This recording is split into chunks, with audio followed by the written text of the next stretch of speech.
Hey, we're here with Joe Savage, songwriter extraordinaire, and his very, very large cup of coffee. I'm kind of envious of that coffee mug there. It's not too large.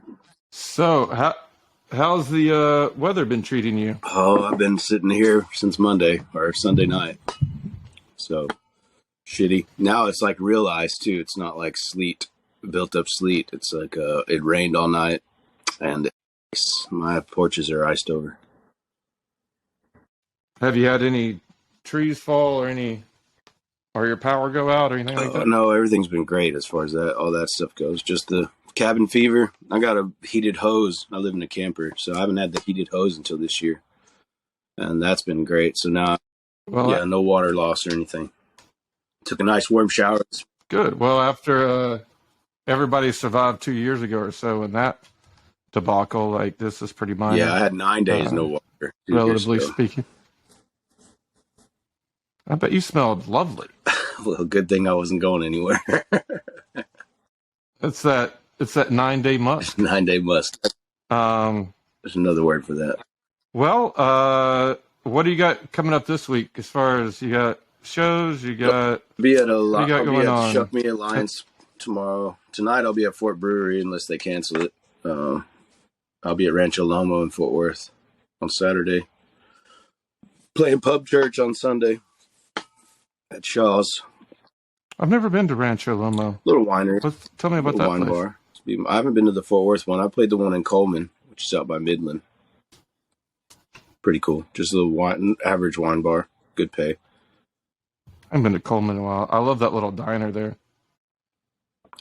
There's a little diner downtown Coleman, and when you go in it, you feel like everything just went to black and white because that's the only pictures you've seen from that era of diners. Oh, yeah. But obviously, we live in color even if it's photographed in black and white. So anyway, it's a pretty cool little place to check out while you're there. Oh, we'll next. I'd like to talk to you about, you've got new stuff that's been coming out. Yeah. I've been trying to drop a new single. I heard your Nobody Knew for the first time yesterday, and then I heard it a couple more times last night. Awesome. I think it strikes me as somebody that's followed you over the years. There's a little bit of different vibe to it. If you don't mind, I'm going to see if my little media player can play just a little bit of it. Is that fine with you? Please do. All right. If you hear it, just give me a thumbs up. Give me a thumbs down if you don't hear it. All right.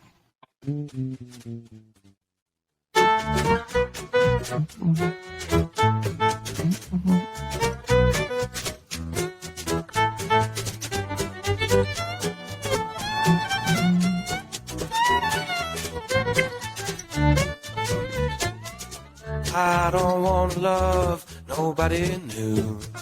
Too many strings can get stuck to you. Try to peel them off, realize they're super glued. No, I don't want to love nobody new. So I skip the tab on my heart, run out the back before it starts. Won't make eyes so you don't see tears rolling down my cheek. Won't ask a hand to be let go. All right, that's enough for that. I love that line about skipping the tab on my heart and running out the back before it has a chance to start. Yeah. Like that's when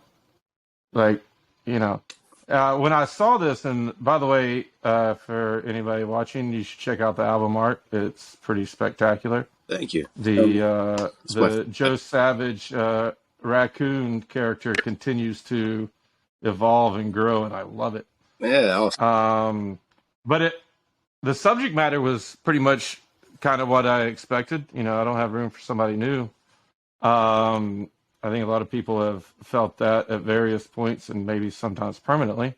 Yeah. But the vibe of it, like it makes me want to move and dance, even though I should never be caught dead dancing, and a way that I didn't expect. And if you just want to the song is really happy for the subject matter.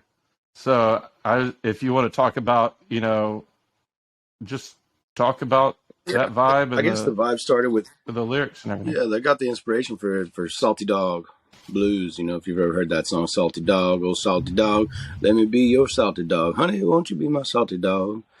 It's just a traditional progression. I think that the groove and all the cool instruments, you know, we got to credit Milo Deering and Scarlett Deering for doing all that. Milo's playing all the drums and bass and any other strings besides fiddle, and Scarlett's playing the fiddle. We recorded it at Charlie Pride's studio in Dallas called Acoustic Kitchen that Milo works out of. So they get a lot of credit in helping that groove come alive, that bass line and that little small snare, you know, really cool stuff. But yeah, it's a traditional feel. Yeah, and the lyrics, they're halfway happy, you know, just kind of a stance on not getting involved just for Valentine's Day, you know, and you're getting involved for the sake of being involved anyway. That's kind of where I was thinking when I was writing it. Try to come up with all the different, you know, plays on words about going together, you know. So It's the lyrics are fun and kind of you know, they make you smile. Like it's skipping the tab on your heart. Like it's just like it makes you grin a little bit. nice. Yeah, I've heard that from a couple other people. Speaking of instrument, like I couldn't place. Of course, I'm no musician. I couldn't place all the instruments that were in that, but it was an interesting mix. And obviously, I need to look up the Salty Dog song. But what all's in that? Oh, it's mainly just fiddle, snare drum, bass, stand-up bass. Those are the predominant ones. I think there might be a small amount of steel and acoustic. Well, of course, acoustic guitar, and maybe even some small amount of cello. I'd have to listen back again too. It's been over. It sounded like at some points there was kind of not like just straight steel guitar playing, but kind of the sound effects you can get from steel. Definitely to add some a little pedal steel in there for sure. twang. Yeah. And then I have this terrible feeling that I've missed some that you released recently, but Buried Hatchet is like an evolution of everything I love about Joe Savage songwriting. No, thanks. The complexity of words you can put in a song and still sing it like it's completely normal and it just rolls off the tongue. Like used allegorical in a song and it worked. Nice. That sounds like something that would just be like a songwriting challenge to throw at somebody. Hey man, here's your prop. Use allegorical and make it work in a song and sound natural when you sing it. Like that would be a tough challenge. I'm sure that's not how you wrote it and why you wrote it, but somehow use that, you know, $50 word in a song. So Well, yeah, thanks. I really, the one question I had about that is what is the word after allegorical? An allegorical Cave. Okay, that's what it sounded like, and I that's No pretty more cool. playing I like it. victim, allegorical cave. What I thought when I left made me come back this way. So, yeah, just, you know, Plato's cave, the allegory of the cave.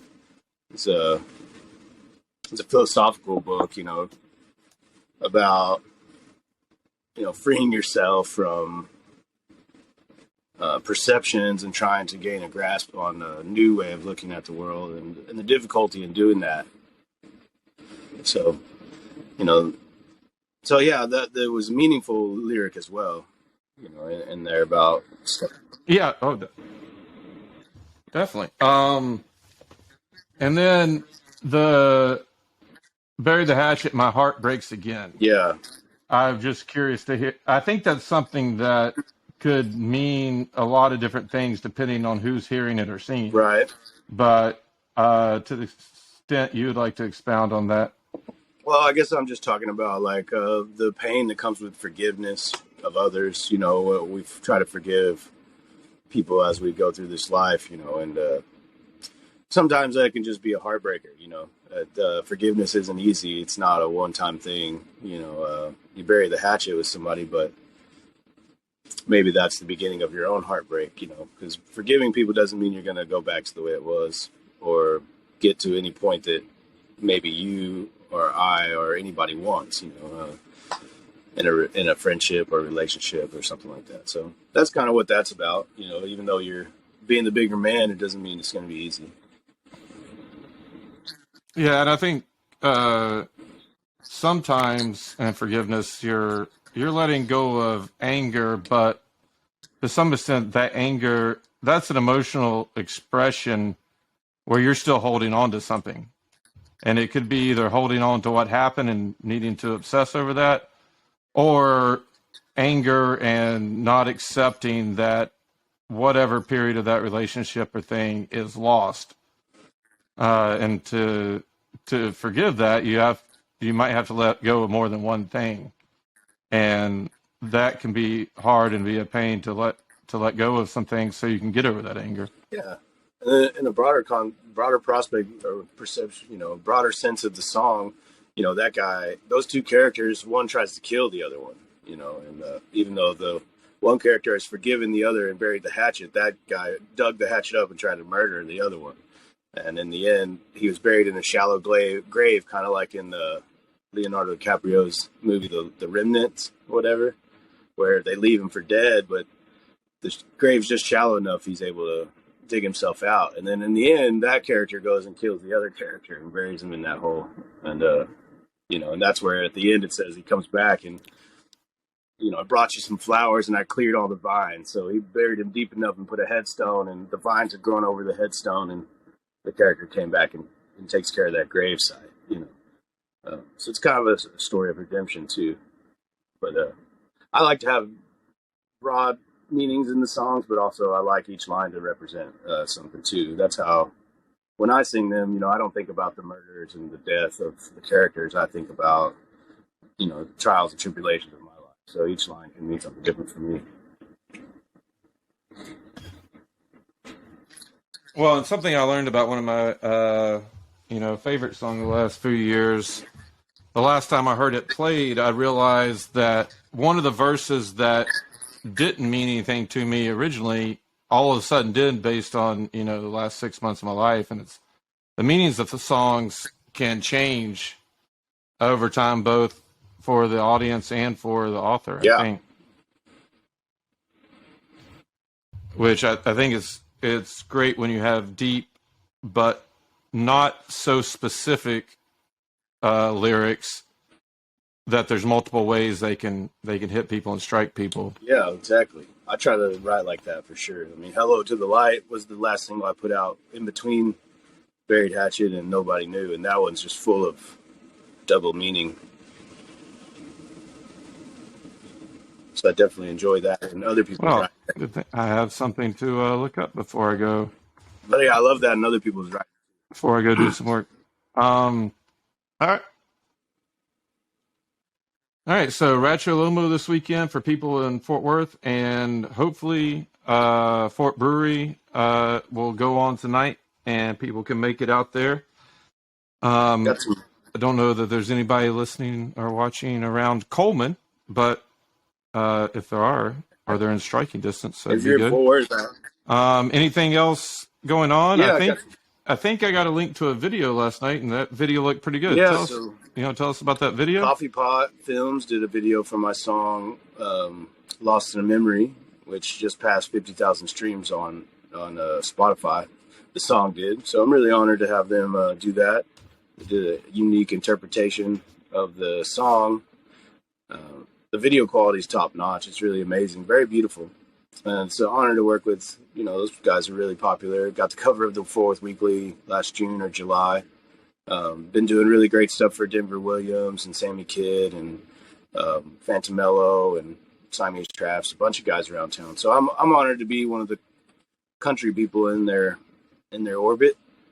So it's a really cool video. I recommend you checking it out. It's gotten a lot of praise, and I'm super stoked on that,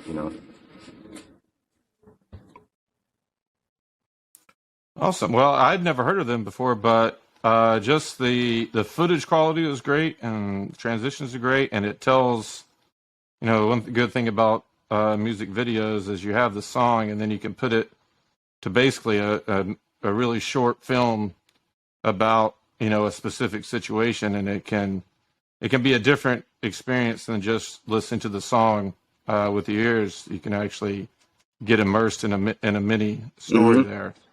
So I thought it was well done, and I hadn't heard of them before, so it's a good way to find out about them. Well, if there's nothing else, I'm gonna go get ready to do some work for the man to make some money. Well, I'll mention two more things if you don't mind, just because depending on when you. Yeah, I'll be with Ben Hatton at Filthy McNasty's on the 16th of this month. That's his Thursday night songwriter showcase, kind of like Skylar's deal that Skylar Payne does on Wednesdays. Similar format, song swap, same bar. And then on the 23rd, the following Thursday, the last Thursday of this month, I'll be at Lola's for the Blues Jam with Tone Summer and Danny Ross and the Playtown Band. So super excited about that. And Matt Maeve's going to be sitting in on drums that night.